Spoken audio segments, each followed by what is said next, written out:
Bonjour à tous, je suis Mathieu Desprin, hypnothérapeute, et aujourd'hui je vous parle de cet amalgame qui peut exister entre le stress, l'angoisse ou l'anxiété.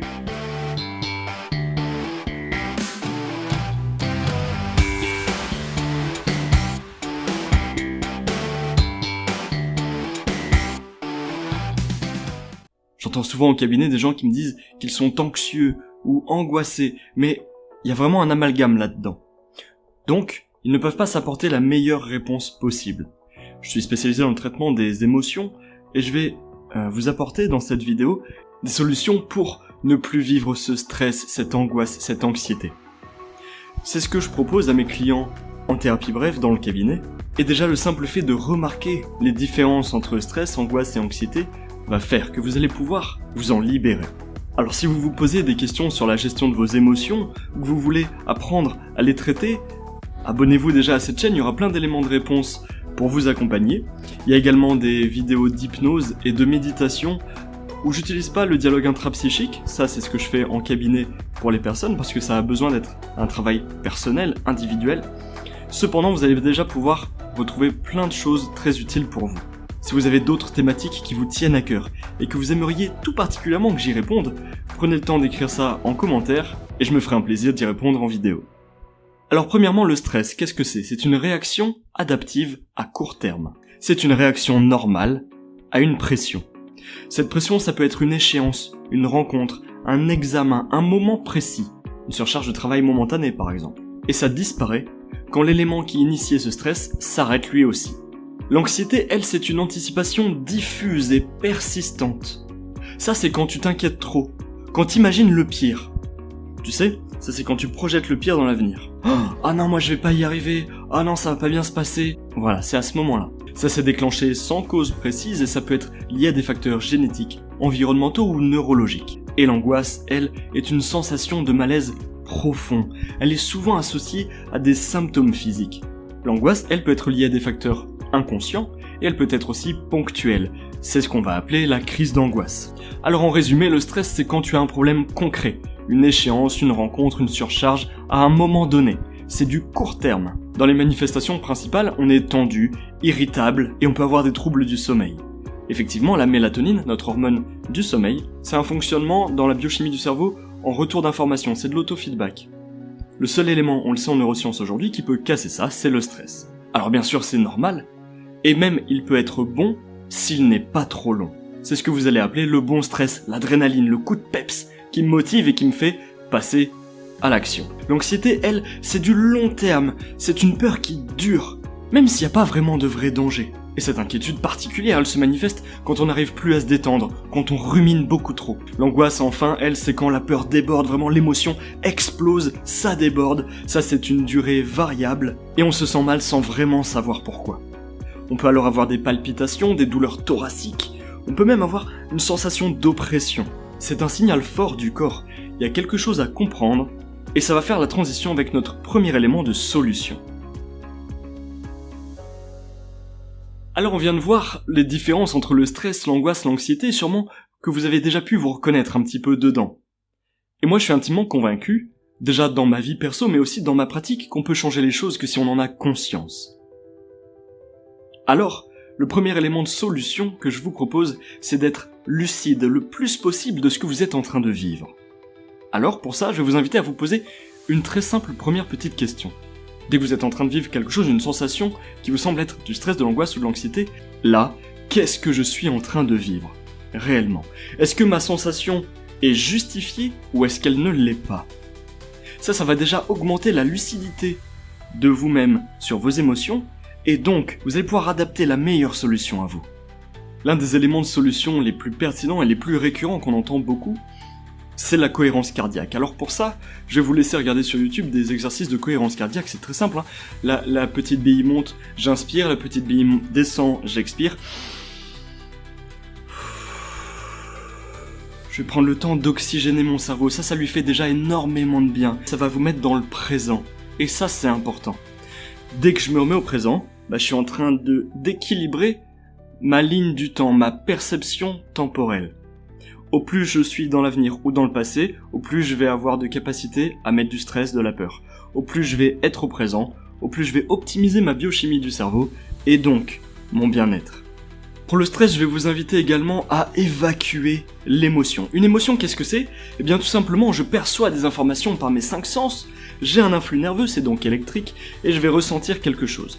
Alors j'ai besoin d'évacuer cette électricité. Pour ça, vous avez bien remarqué, les gens qui font du sport, qui courent, vous disent « Ah, mais c'est mon exutoire, ça me fait vraiment du bien ». Oui, parce que ça permet d'évacuer. Du reste, la transpiration permet d'évacuer l'acidité.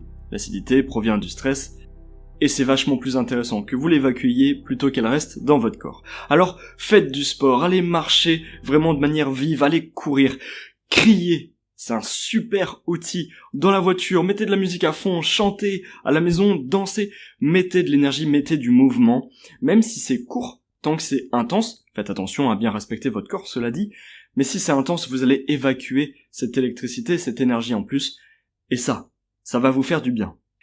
Dernier élément pour le stress, je vais vous inviter à lister tout ce qui vous stresse dans le sujet que vous vivez.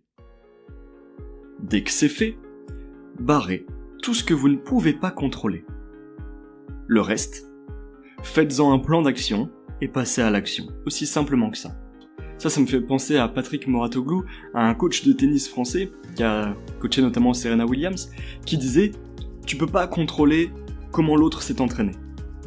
Par contre, toi tu peux contrôler complètement ton entraînement et y mettre tout ce que tu veux dedans. » Ça veut dire quoi ? Ça veut dire que, sur le cours, tu seras au maximum de tes capacités et tu pourras pas t'en vouloir.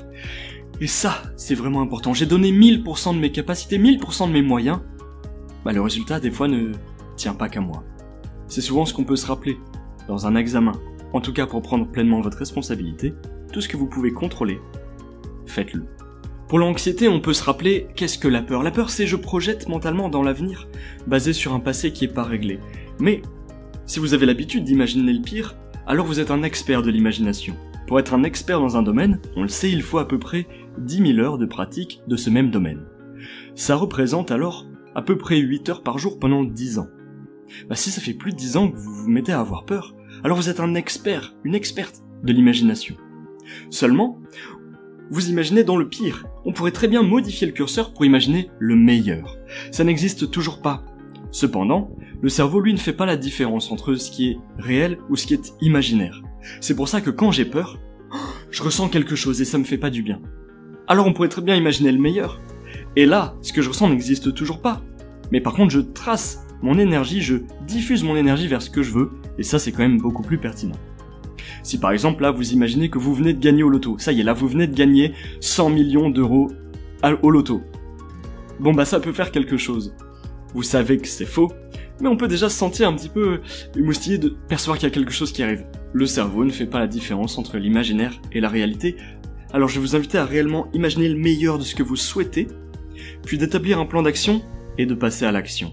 Étape par étape, et surtout petit à petit. Au plus vous y allez gentiment, lentement, au plus vous êtes certain de le faire, de le tenir, donc de persévérer, d'avancer, et rappelez-vous, la confiance c'est un engagement plus une action. Quand je m'engage à faire quelque chose et que je le fais, alors je peux que gagner en confiance avec moi-même. Donc si je digère mon anxiété et qu'en plus je mets de la confiance, j'ai tout gagné. Enfin, pour traiter l'anxiété, je vais vous inviter à vous demander, est-ce que ce que je vis, je suis en train d'y croire réellement ou pas ? Mes croyances sont basées sur mes expériences. Par exemple, on a 2 types de croyances, des croyances utiles et des croyances limitantes.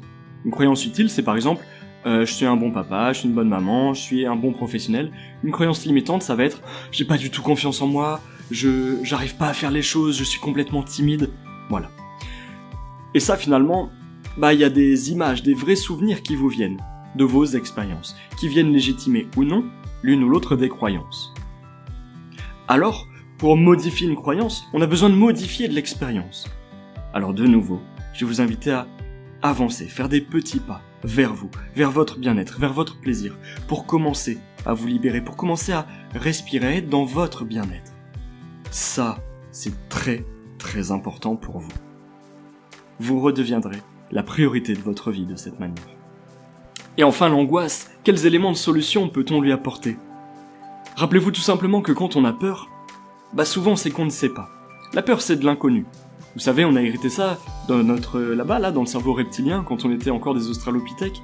En fait, quand on allait dans un nouveau lieu, il y avait une nouvelle possibilité de se faire tuer. Alors on a hérité ça, hein. Si c'est nouveau, alors ça fait peur. Mais en réalité, on pourrait prendre ça autrement, désormais. Si c'est nouveau, ça peut être inspirant, ça peut être stimulant, ça peut être excitant, ça peut être motivant. Alors pour connaître un peu plus le sujet qui vous fait peur, eh bien tout simplement, je vais vous inviter à communiquer, échanger, parler avec les personnes qui savent, dans votre entourage, dans vos amis, dans les professionnels. Parce que le meilleur moyen de se libérer d'une peur, c'est d'avancer vers elle. Comme ça, tout simplement, au lieu de rester dans ma zone de confort, je vais pouvoir élargir ma zone de sécurité, et ça c'est pertinent. Enfin, 2 dernières solutions. Je vous invite à faire la liste de tout ce que vous avez, toutes les qualités que vous avez, les personnes que vous aimez qui vous entourent, tout ce que vous possédez. Bref, tout ça, ça va vous rassurer, et ça va vous permettre de vous recentrer au présent de nouveau. Ça va vous permettre de vous sentir bien et d'aller mieux. Enfin, dernier élément, donnez-vous une activité, même gratuite, à faire qui vous fait vraiment du bien. Ça peut être d'aller vous balader, d'aller marcher en forêt, d'aller au bord d'un lac, d'aller respirer près d'un arbre. Ça peut être d'aller visiter un musée, dans une expo. Ça peut être d'aller voir un ami, d'aller discuter, de rencontrer des inconnus, d'aller faire un resto tout seul, un cinéma. Peu importe. Mais donnez-vous quelque chose qui vous fait vraiment plaisir, qui vous tient à cœur. Ça va encore vous faire respirer et vous allez vous sentir bien. Si vous avez d'autres questions qui vous viennent à propos du stress, de l'angoisse, de l'anxiété ou des solutions, s'il y a d'autres éléments, des précisions, des questions qui vous viennent, écrivez-les-moi en commentaire. Je vous laisse aussi tout simplement vous abonner pour pouvoir profiter de chaque dernière vidéo qui vient sur ce thème de la gestion des émotions, de la thérapie. Il y a aussi des vidéos que je vous ai faites de méditation, d'auto-hypnose, pour pouvoir bien dormir, se relaxer profondément. Alors utilisez-les à foison. Rappelez-vous que vous êtes la priorité de votre vie. Prenez soin de vous et à bientôt.